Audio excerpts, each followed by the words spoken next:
problema invece è quello che è successo qua. Qui cos'è successo? È successo che negli ultimi anni questo problema non è stato un problema della politica del nord, dei partiti dominanti del nord, a cominciare dalla Lega. Ma io questa cosa non la dico con un senso di soddisfazione, lo dico con un senso di preoccupazione, perché sono preoccupato se un partito che è egemone, che è dominante nel nord, non capisca che questa è una battaglia che deve essere fatta. E quindi voglio fare una discussione con questa Lega. Pongo dei problemi, degli interrogativi. Ma scusate, perché la Lega negli anni passati ha fatto una battaglia contro il soggiorno obbligato? Vi ricordate? Sembra quasi che la lotta al soggiorno obbligato l'abbia inventato la Lega. Anche qui. Insomma, basta guardare, leggersi qualche libro, se volete vi mando le mie ricerche che ho fatto sulla Toscana e sull'Emilia Romagna, non adesso, le ho fatte 15 anni fa, documentando come tutti i sindaci a qualunque partito appartenessero erano contrari al soggiorno obbligato, non li volevano, nessuno li voleva, non la Lega, che ancora non c'era. Ben prima che nascesse la Lega, i sindaci comunisti, democristiani, socialisti, repubblicani, di nome e Dio, non volevano i soggiornanti obbligati, perché erano mafiosi e perché soprattutto poi questi qui li dovevano dare gli alloggi, perché erano nullatenenti, come tutti i mafiosi. O a voi risulta che c'è qualche mafioso che è ricco? Tutti nullatenenti sono mafiosi, no? O qui nel Veneto sono ricchi, tutti nullatenenti. Così. Io ricordo nel 1978 un deputato comunista attaccò il ministro degli interni dicendo che quella politica dei soggiorni obbligati favoriva la proliferazione della mafia al nord. Quel deputato si chiamava Pio La Torre. 1978.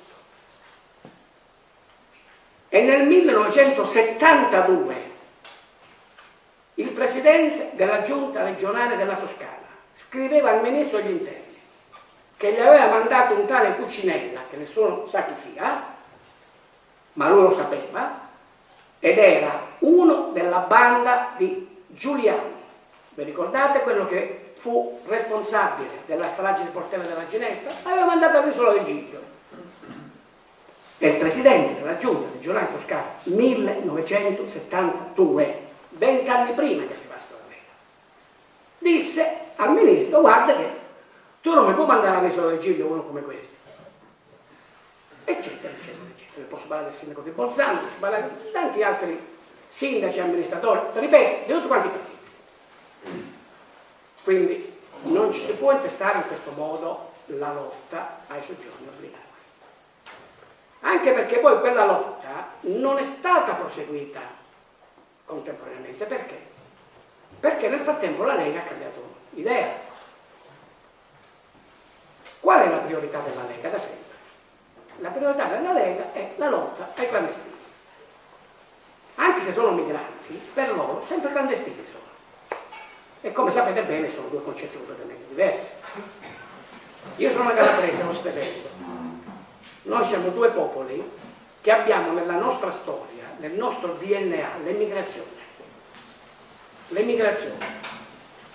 Molti calabresi e molti veneti sono andati in giro per il mondo e molti non hanno più fatto ritorno. Sono rimasti lì e sono morti fuori dalle nostre terre. Noi sappiamo la differenza e credo che non dobbiamo dimenticarci tra il migrante e il clandestino. Anche perché noi quando siamo immigrati siamo stati considerati clandestini. Pezza da piedi. Hanno trattato a noi clandestini. Questi della Lega fanno le ronde contro chi? Contro i clandestini. Prima albanesi, poi magrebini, adesso hanno scoperto i rom, domani mattina non so che cosa scopriranno. Ma vi risulta che abbiano mai fatto una ronda contro l''ndrangheta? Una. No. Perché? Perché l'idea politica è quella. Io non dico che gli manca la paura, gli difetta la politica, gli difetta la comprensione che il problema principale di queste terre è esattamente una penetrazione invisibile, quindi più insidiosa e quindi più difficile del capitale mafioso. Del capitale mafioso. E poi lasciatemelo dire. La Lega, a furia di stare con Berlusconi, che come diceva un grande giornalista, un grande scrittore, Giuseppe Fiori, era il venditore per eccellenza, beh, un po' di mestiere l'ha imparato. È la pubblicità, ma fa la grande. E quindi affronta questo tema un po' come dire, come un elemento propagandistico. Voi vi ricordate quando Bossi e Berlusconi andarono in rotta di collisione? Vi ricordate cosa diceva Bossi di Berlusconi? Berlusconi è un mafioso. La Fininvest è stata fatta con i soldi della mafia. Non sto inventando nulla, basta andare su YouTube e vi troverete un Bossi dannata, bello, pimpante, robusto, forte, energico, che grida queste cose. Adesso ha qualche anno di più e sta con Berlusconi. Vedete un po' voi se aveva ragione a loro o ha ragione adesso, ma questo è un altro discorso. Bossi mafioso. Io credo che chiunque abbia letto in questi anni un po' di giornali, neanche tutti i giorni, saltuariamente, un giorno sì e 6 mesi no, sa che chi è mafioso non può tornare indietro. Non può tornare indietro. Ognuno di noi che si è sposato ha giurato alla propria moglie, al proprio marito, fedeltà eterna. Poi in caso della vita capita anche che invece questa fedeltà non riesce, il matrimonio non regge. Da buoni amici o insomma da nemici ci si separa. C'è il divorzio, c'è un giudice che scioglie il matrimonio. Perfino la Chiesa Cattolica, per cui non è a favore del divorzio, ha trovato una scappatoia con la Sacra Lotta, no? Perché capisce che insomma c'è la possibilità di negoziare nella vita civile, nella vita normale, nell''ndrangheta, nella mafia, nella camorra. Questo non è possibile. Se entri puoi uscire in 2 modi. O se c'è qualcuno che ti spara e quindi esce con 4 persone che ti portano a piedi avanti, oppure se collabori con la giustizia. E tutto si può dire del presidente Berlusconi, meno che sia uno che voglia collaborare con la giustizia, o no? O c'è qualcuno che invece ha un'opinione diversa. Quindi Berlusconi, siccome vive dentro e noi lavoriamo 1000 anni di vita ad Arcole e basta, e non è, come dire, non ha collaborato con la giustizia, se era mafioso quando lui lo chiamava, Bossi lo chiamava mafioso, vuol dire che è ancora mafioso oggi. E quindi vuol dire che Bossi è ministro di un presidente del Consiglio che è mafioso.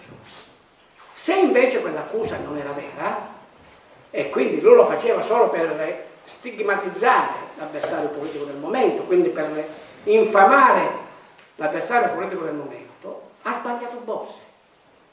Perché tu non puoi accusare il tuo avversario politico di essere un mafioso. Perché se tutto è mafia, niente è mafia. Se tutti siamo mafiosi, i veri mafiosi entrano senza distinzione. Se siamo tutti uguali, quelli arrivano e ci spaccano. Quindi era sbagliato. La cosa che voglio dire è che noi non possiamo utilizzare l'argomento della lotta alla mafia per dire che il mio avversario politico è un mafioso. No, è sbagliato. Ecco perché non ci vuole la propaganda. Nella lotta alla mafia ci vuole serietà. Ci vuole serietà.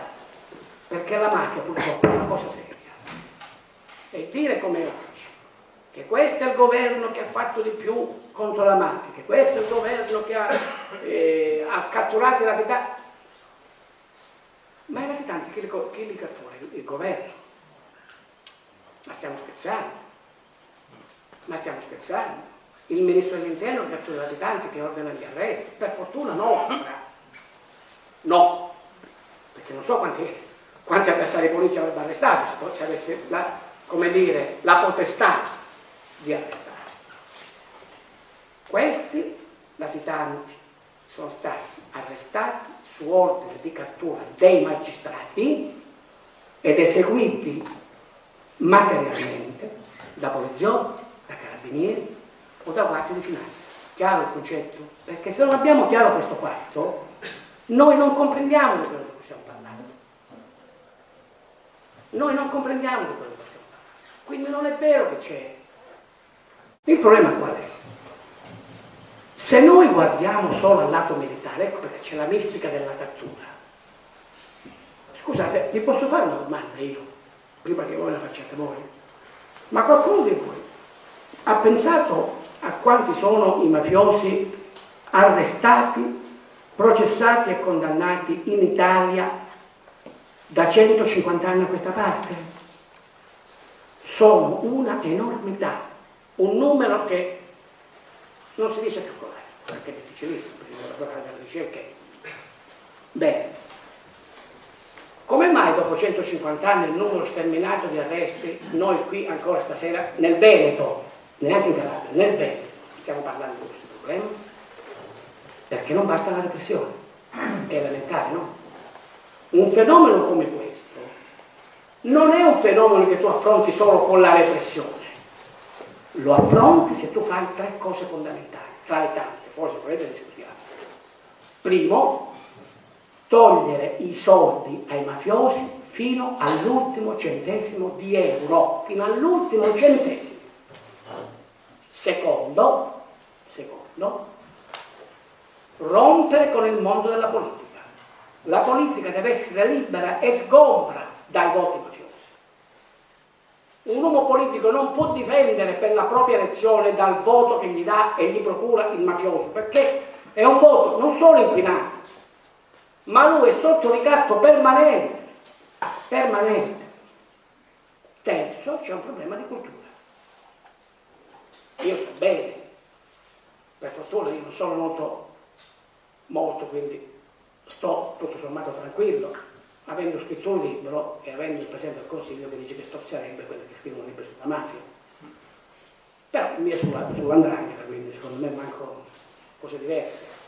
È come il prefetto di Milano, avete visto il prefetto di Milano cosa ha fatto l'anno scorso? Dice, la mafia non esiste a Milano. Non è che avesse tutti i torti. La mafia a Milano non c'è. C'è l'andrangheta, che è anche peggio. C'è l'andrangheta, che è anche peggio. Chiaro? Un Presidente del Consiglio, un Ministro degli Interni, che di fronte a una dichiarazione del genere, davanti alla Commissione antimafia, 3 mesi dopo arrestano 150 persone solo in Lombardia, un pezzo della politica significativa della Lombardia che viene messo in discussione e il prefetto rimane lì, io non riesco a capirlo. C'è un po' una grande contraddizione. Il problema del Nord è esattamente questo. Il problema del Nord è l'economia e la politica. Il Veneto da questo punto di vista non è che estranea a questo ragionamento. Per fortuna del Veneto non c'è una presenza così pervasiva delle organizzazioni mafiose, cioè non c'è un radicamento come c'è in Lombardia o come c'è in Liguria o come c'è in Piemonte. Io non sono così cieco da dire tutto il Nord è mafioso, in tutte le regioni del Nord sono mafiosi. No, sarei un cretino. Siccome io cerco di fare ragionamenti, chi fa storia sa che le cose bisogna calibrarle bene, perché se tu vuoi individuare bene il tuo nemico, devi cercare di conoscerlo e tu lo devi conoscere bene il tuo nemico. La situazione più pericolosa oggi è sicuramente quella esistente in Lombardia, poi c'è quella della Liguria, non a caso il comune sciolto per mafia, il secondo nella storia del comune sciolto per mafia al nord è quello di Bordighera, poi c'è il Piemonte, poi viene l'Emilia Romagna, poi viene la Toscana, poi viene il Veneto. Questa, se volete, una sorta di graduatoria. Ma nel Veneto il problema è l'economia. Perché? Perché essendo un'economia oramai ricca negli ultimi anni, anche se cominciano a sentirsi i primi scriccolii molto pesanti di crisi, i mafiosi oggi sono gli unici che hanno i soldi. la liquidità, ed è esattamente nei periodi di crisi che c'è il pericolo vero per la vostra economia. Perché se l'imprenditore si trova in difficoltà e non trova ristoro da parte della banca, e non trova, diciamo, nel comparto economico normale una risposta, e la risposta che la darà la metà, i capitali mafiosi, lì è finita. Perché c'è un meccanismo che secondo me è stato sottovalutato in tutte le regioni del nord, questa volta nessuna scusa, ed è il meccanismo del prestito d'usura, e cioè a dire prestare i soldi agli imprenditori, ai negozianti, ai commercianti che sono in difficoltà. Non sono gli usurai di una volta, quelli tradizionali, quelli che siamo abituati a chiamare i cravattari. Perché chiamano i cravattari? Perché li chiamano strozzini? Perché li strozzano come la cravatta. Ma avete mai visto un uomo strozzato da una cravatta? No, perché ci metti il dito e tra il collo della camicia e la cravatta hai il dito che impedisce lo strozzo. Fuori di metafora, quando tu paghi gli interessi allo strozzino non ti strozza. Anzi, l'interesse dello strozzino, prima maniera, vecchia maniera, quello di una volta, per intenderci, quello classico, quello tradizionale, il prestasoldi, qual è? È che tu campi 1000 anni e lui insieme a te 1000 anni che gli dai ogni mese gli interessi, perché il capitale non riuscirai mai a restituirlo, ma almeno gli interessi. Quindi lui campa con te per 1000 anni. L'interesse dell'usuraio mafioso non è quello, non gliene può fregare di meno, come dicono a Roma, dei tuoi spiccioli di interessi che gli dai ogni mese, no. Quando tu non hai i soldi da restituirgli, lui ti dice una cosa molto semplice: no, tu me ne devi dare. Cos'hai? L'azienda? Ti vende l'azienda. Quanto costava l'azienda? 1 milione di euro? Facciamo una cifra. Io te ne ho dato 400, quindi vuol dire che sono 600. Adesso trattiamo. Non te la pago 600, te ne do 300. E arrivederci, grazie. Gli rileva l'azienda. Oppure gli dice: facciamo una cosa, tu rimani titolare dell'azienda, non ti caccio.